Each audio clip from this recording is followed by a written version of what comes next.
قابل احترام مہمانان گرامی، میرے بزرگوں، دوستوں، بھائیوں، میرے گھروں میں بیٹھی ہوئی میری ماں، بہنوں، بیٹیوں، السلام علیکم۔ سب سے پہلے میں اس شخصیت کے لیے دعا گو ہوں جس کا ذکر اس محفل میں، اس جلسے میں بار بار کیا جا رہا ہے۔ یہ اس کی محبت کا اظہار ہے کہ وہ ہم سے دور چلا گیا، لیکن ہم اس کو بار بار یاد کرتے ہیں۔ میں دعا گو ہوں چودھری خالد حمید صاحب کے لیے کہ اللہ پاک ان کو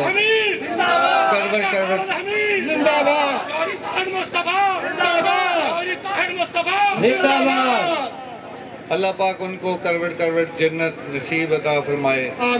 اور میری دعا ہے کہ ان کے جانشین چودھری زاہد مصطفیٰ صاحب ان کے نقش قدم پر ویسے ہی چلیں، کیونکہ آج یہ ساری محبت خالد حمید صاحب کی سمیٹ لی ہے انہوں نے، آئندہ یہ محبتیں آپ کو لٹائیں انشاءاللہ۔ آج زاہد مصطفیٰ صاحب کے الیکشن کا جو جلسہ، جو رونق نظر آ رہی ہے، ابھی میرے سے پہلے میرے بھائی عابد جنران صاحب نے یہ بات واقعی سچ کی بتائی ہے کہ فیصلہ تو ہو چکا ہے۔ 12 سپٹمبر تو اس چیز کا فیصلہ ہونا ہے کہ شور کوٹ کی تاریخ کی سب سے زیادہ لیڈ لینے والا لیڈر کون ہوگا، اور انشاءاللہ چودھری زاہد مصطفیٰ ہوگا۔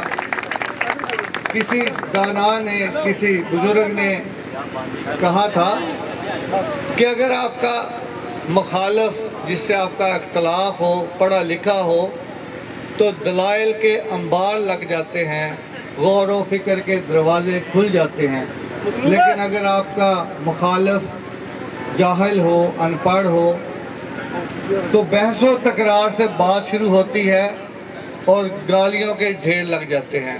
میری آپ سے گزارش ہے کہ آپ سب نے پڑھے لکھے ہونے کا ثبوت دینا ہے اور پورے الیکشن میں کسی کے ساتھ غیر اخلاقی بات نہیں کرنی۔ ہر کوئی کہہ رہا تھا کہ آج کا جلسہ زاہد صاحب اپنا منشور پیش کریں گے۔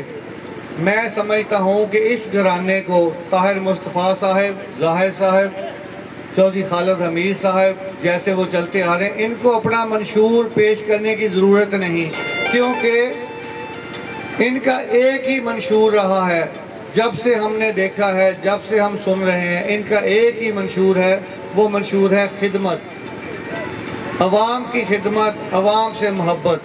جس کا یہ منشور ہوگا، میرا خیال ہے اس سے زیادہ منشور دینے کی ضرورت نہیں ہوتی۔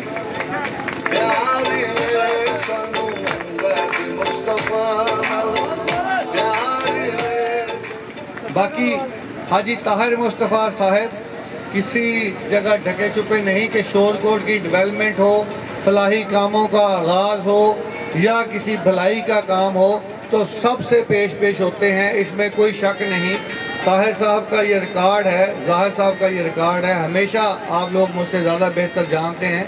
اس لیے یہ منشور جو ہے، آج ان کا نعرہ ایک ضرور ہے کہ ہم شہر سنوارنے نکلے ہیں، آؤ ہمارے ساتھ چلو، تو ہمیں ان کا ساتھ دینا چاہیے اس لڑائی کے لیے۔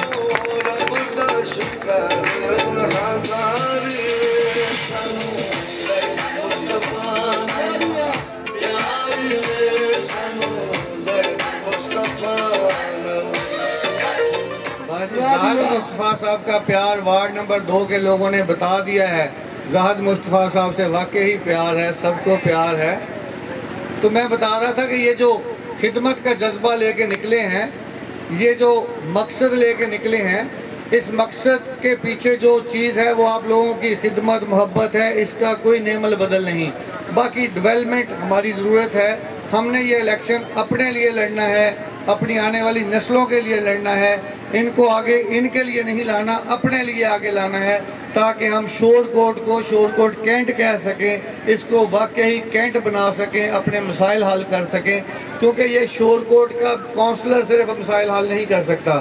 یہ حقیقت ہے کہ کنٹونمنٹ بورڈ میں جا کے مسائل حل نہیں کیے جا سکتے۔ یہ واقعی ذاتی کاوش ہو، جیسے طاہر صاحب الیکشن سے پہلے ہی سرگرم ہو چکے ہیں، اسلام آباد تک، لاہور تک اپنے جہاں تک ان کی پہنچ ہے اس تک کر رہے ہیں. تو یہ مسائل ہمارے اتنے زیادہ ہیں کہ وہیں سے حل ہونے ہیں. انشاءاللہ ان کو آگے لانے کا مقصد بھی ہمارا یہی ہے کہ ہمارے وہ مسائل جو کنٹونمنٹ کی پہنچ سے بھی آگے کے ہیں، جو حل نہیں ہوتے، وہ یہ لوگ کریں گے انشاءاللہ.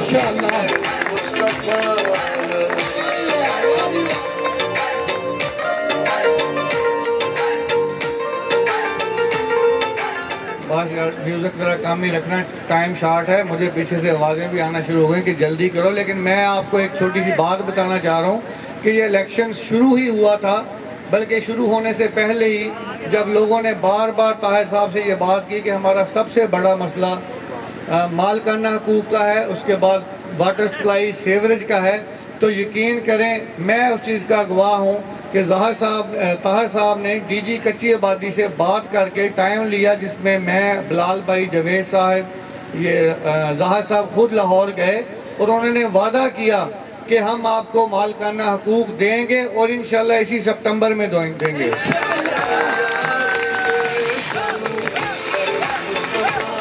طاہر صاحب کا یقین کریں یہ پرومس تھا کہ یار الیکشن ہوتے رہتے ہیں، اگر لوگوں کے کام ہو جائیں، لوگوں کی بھلائی ہو جائے تو میں سمجھتا ہوں ہمارا الیکشن ہو گیا. جس بندے کی نیت یہ ہے، جس کا مقصد یہ ہے، تو کیوں نہ ایسے لوگوں کو لیڈر بنایا جائے، کیوں نہ ان کو آگے لایا جائے. اس کے علاوہ ڈیولپمنٹ کے لیے وفاقی حکومت تک ماشاءاللہ اپنے اثر و رسوخ سے، ذاتی اثر و رسوخ سے یہاں تک پہنچے ہیں. ان کی یہ کاوش ہے کہ اگر الیکشن جیت جائے تو شور کوٹ میں اس سے بھی بڑا جلسہ کریں گے، جس میں پرائم منسٹر سے بہت بڑے پیکیج کا اعلان کیا جائے گا انشاءاللہ. یہ الیکشن ووٹوں کے لیے یا کنٹونمنٹ بورڈ کی سیٹ کے لیے نہیں لڑنا، اس کا مقصد بہت بڑا ہے. جتنا بڑا مقصد ہوگا اتنی زیادہ کاوش، اتنی زیادہ محنت ہوتی ہے. اگر آپ لوگ بورڈ نہیں ہو رہے تو ایک چھوٹی سی مثال دے دیتا ہوں، کہ اگزامپل دیتا ہوں کہ مقصد جو ہے جتنا بڑا ہوگا اس میں کامیابی کتنی زیادہ ہوتی ہے. ایک دفعہ جنگل میں ایک جانور گھوم رہا تھا، بھوکا تھا، بھوکا جو دوسروں کا خون نچوڑتا ہے، دوسروں کا گوشت کھاتا ہے، وہ تھا شیر. وہ گھوم رہا تھا، اس نے دیکھا کہ کوئی شریف جانور گھوم رہے ہیں، کیوں نہ آج پیٹ بھر کے کھایا جائے، کیوں نہ آج مال بنایا جائے، کیوں نہ آج پیٹ بھرا جائے. جیسے ہی دیکھا اتنے میں ایک شریف سا جانور ہرن گھوم رہا تھا. اس نے دیکھا کہ میرے بچے چھوٹے گھوم رہے ہیں، کچھ اور چھوٹے چھوٹے جانور گھوم رہے ہیں، دور ہیں، شیر ان تک پہنچ سکتا ہے. تو بھاگتی ہوئی کراس کرتی ہوئی ہرن شیر کے آگے سے گزر گئی. شیر نے موٹی تازی ہرن دیکھی تو اس کے پیچھے بھاگ گئے. وہ جو چھوٹے جانور تھے وہ جنگل میں گم ہو گئے، وہ تو بچ گئے. ہرن بھاگتی گئی ایک پہاڑی چٹان کے اوپر جا کے دیکھا کہ آگے کھائی ہے اور دوسری طرف جو پہاڑی ہے اس کے درمیان میں چند میٹر کا فاصلہ ہے. ہرن نے بھاگتے ہوئے جمپ کیا، چھلانگ لگایا اور پلے چٹان پہ چلے گئی. اور جو شیر تھا وہ وہاں پہ کھڑا ہو کے منہ سنوارنے لگ گیا، بیٹھ کے مایوس سا ہو کے واپس ہوا. تو اتنے میں وہ جو چلاک لومڑی اور بندر، وہ شرارتی لوگ ہوتے ہیں نا ہر جگہ پہ، وہ اس کے پاس گئے. انہوں نے کہا بادشاہ سلامت، ہم تو آپ کو بادشاہ سمجھتے تھے، آپ تو شیر تھے اور آپ نے یہ کیا کیا. وہ آپ کے ہاتھوں سے ایک ہرن نکل گیا، ایک شریف جانور نکل گیا. اس نے کہا بھائی میرا مقصد تھا اپنی بھوک مٹانا، اپنا پیٹ بھرنا، یا اپنی دنیا داری میں کہہ لیں اپنی جیبیں بھرنا، اپنا مال بنانا. میرا مقصد دنیا داری کا یہاں تک تھا.